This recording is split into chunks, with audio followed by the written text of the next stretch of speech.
10 meters after. You brake way too early, okay? Okay. Don't come faster, but brake later. Later. Okay. Thank you. You're done.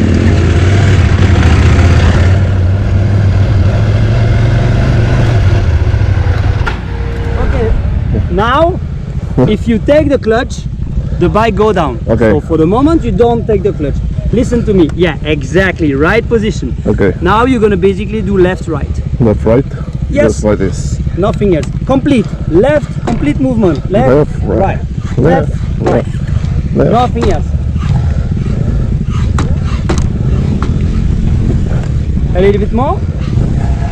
Put your body weight on the front. Okay. Turn left. And go on the downhill. Your body position.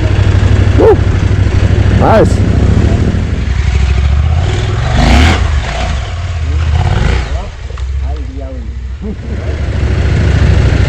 Wow.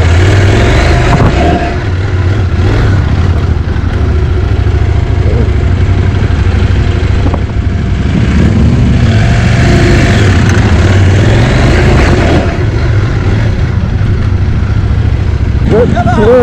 Let's go back. I think you were in 7, no? Good. The back? First gear? That's good. Okay, let's go.